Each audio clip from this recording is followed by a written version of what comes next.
I still like Aussie CAD long. I'm just going to wait for a trend line to break. I'm still in it. I still have position in it. I'm waiting for this trend line to break. I'm looking to see if this thing will carve out some lows, break this trend line. I'm still looking to get long back up towards recent highs.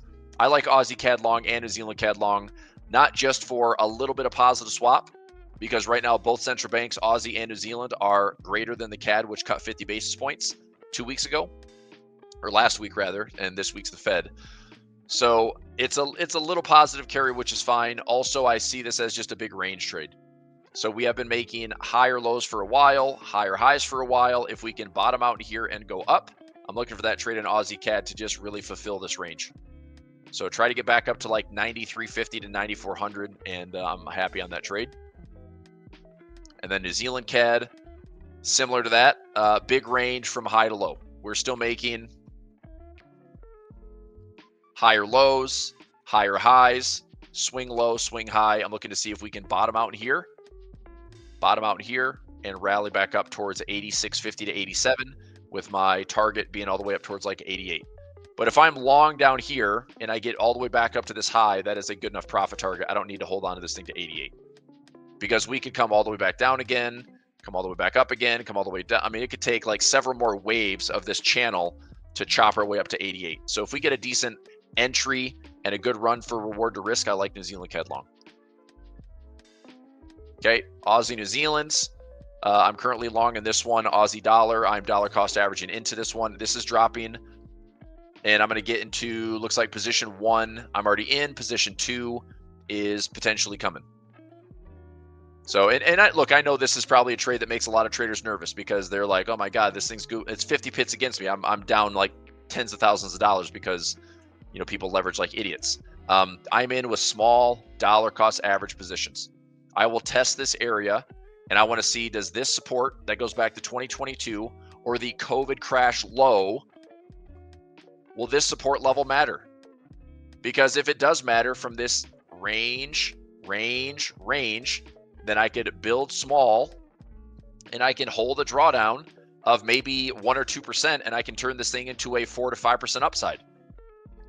Okay, but I have to be, patient on this area, number 1, see if I get filled on the orders that I want, and I have to be small on the trade size, number 2. So these are the orders that I'm in Aussie dollar, and I'm just going to hang out of those for a little bit longer. New Zealand dollar, same thing. It's pushing a little bit lower. I'm now in on trade number 1 and 2. So this is trade 1, this is trade 2, this is pending order for trade 3. Multi-year support, I'm looking to see if this just goes from 63 and change all the way down to 55. That's a 1,000 pip move. Okay, so can we, work our way here? Can we have some, sweeps to this low? Can we have like a little price manipulation at these lows? Can we build a support level here and then come back up? And as I said, if all this trade is entered here, and this is a break even, and then I have a winner and a winner, I'll take 2 out of 3 trades winning and be happy. Like, I'll figure it out. But I'm going to dollar cost average in these trades. Now, the other trade that's doing pretty well is dollar CAD. We're higher. We're at 43.24. I've officially been filled on every buy stop order that I've placed since 4,000. Okay, so 1, 2, 3, 4. I also added in a 42.25 and a 42.50 and a 4,300. So all of my positions have been filled. If this goes up to my profit target at 44.50 to 4,500, let me see if I can move all these. I'm going to go see if I can move this. I'm going to go 44.80. Right up towards that symmetry spot. So this is my measured move, and it was pretty conservative, but getting up to like 4,500 I think is very doable. I'll take profit at 44.80. And that's on all my stack positions.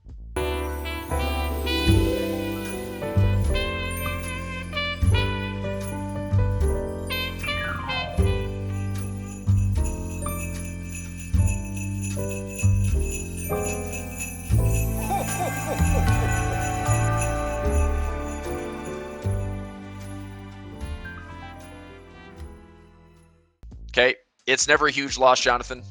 It's never a huge loss because it's all about trade size, dude. Best way to do it would be this. Trade small, trade small, trade small. If the trade continues to go against me, I take a loss in this trade, and then I work another position in. Here's an example. If I'm sitting at 10 to 20 year lows on a currency pair, pretty sure there's a chance we can go higher. So if I leveled in at support, let's say this is support and the market's coming down and I go trade 1 and it goes against me and I add trade 2. Goes against me, I add trade 3. Now, I'm not looking to add to this thing forever. I have a mental stop of around 500 pips. You know, if I'm upside down 500 pips, there's no reason for me to be hanging on to one trade for a 500 pip drawdown. So I start small. If this was against me 500 pips, okay, then I'll take a loss in this trade and I'll cut it and I'll hold this one, I'll hold this one. Okay, now if I get out of that trade for 500, I'm probably throwing in another trade, right? And if I wait for a trend line break, I'll add more positions here with confirmation. So a lot of it is trade small and you're never taking big losses, okay? And then if you're testing levels, have a mental cutoff. You know, for me, it's a dollar amount and it's a percentage amount that I'd say, okay, I'll stop out. But in the Forex market, I trade so small typically, and I compound my gains with stacked up positions that if I lose on one entry, I'm always losing less than 1%. If, you know, worst case scenario that I saw the last few years for me in Forex was I rode the dollar yen like an idiot from 120 to 150. Okay. Now I took 1,000 pip losses on my losing trades. I lost about 1% of my account on that 1,000 pips. Okay. And so it went up from 120 to 130. That was 1,000 pips, about 1%. 130 to 140, lost 1%, roughly about 1,000 pips. 140 to 150, I held on to it. So I didn't lose that 3%. I got the topping right around that 150 to 152. We came all the way down towards 127. So I lost 2% on the way up, and I ended up gaining about 8% on the way down. So how did I result? You know, was it a fun trade? No. I rode a terrible trade for 3,000 pips the wrong direction, only lost 2% risk, ended up making 8% of the downside. Trade small. Easiest way to trade the Forex market is don't use leverage. You know, I know that sounds crazy because that's the whole point of Forex. It's leverage. Well, if you use leverage, it works for you and works against you. Okay, where I use leverage is when I'm a lot more confident in direction and I stack my orders up to make my winners a lot bigger. Otherwise, I trade really, really small, build my positions at support areas, build my positions at resistance areas, and it's never a huge loss.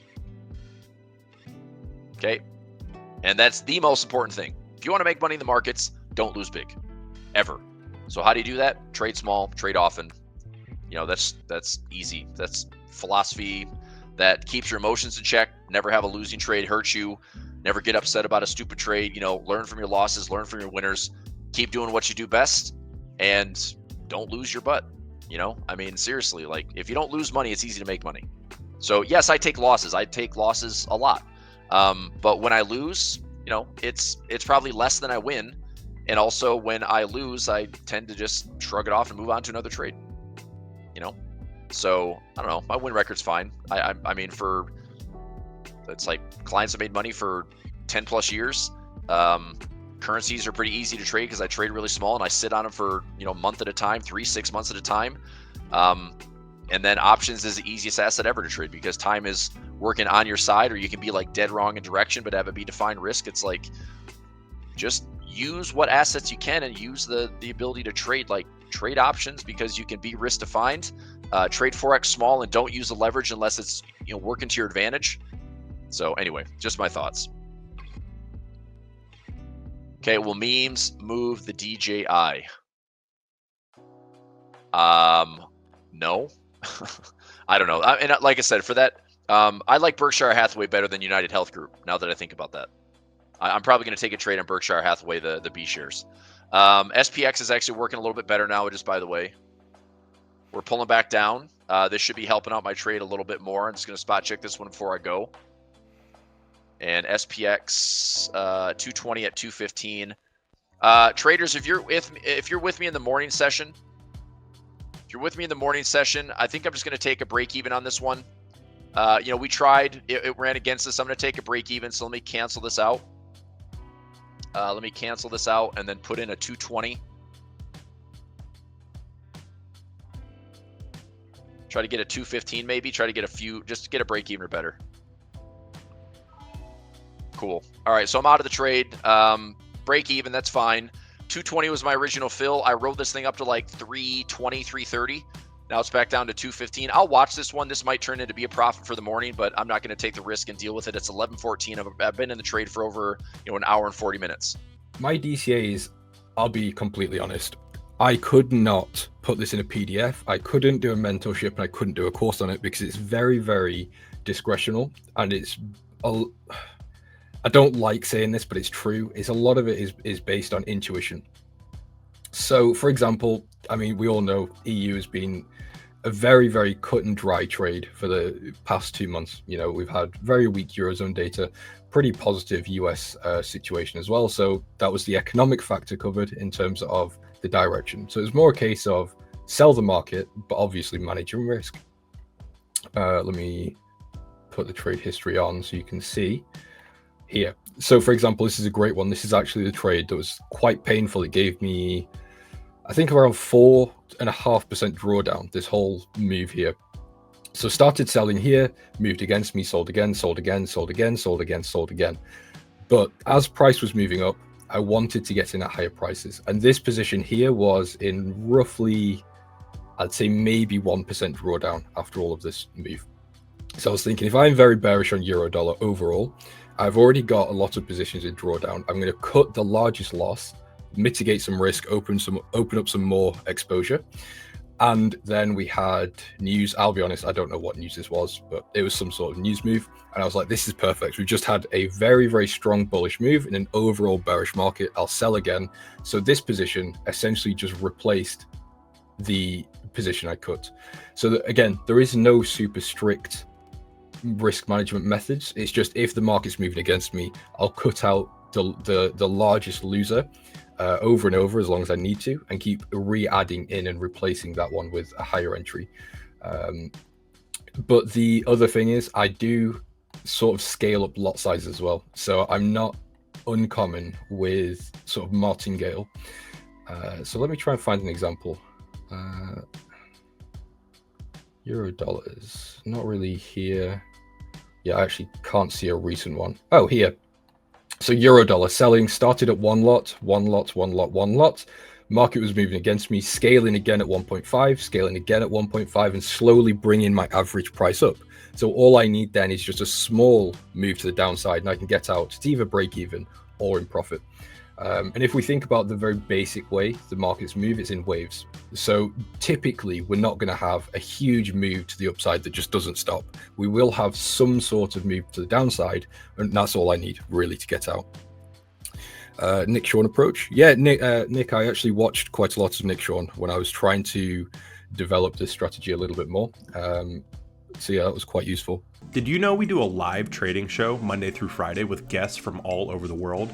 To get notified when we go live, click the bell button next to the subscribe button, or check in at 9:30 a.m. Eastern Time. We have helpful, free content in the description below and on our website, a1trading.com. Thanks for watching today's video, and we'll see you tomorrow.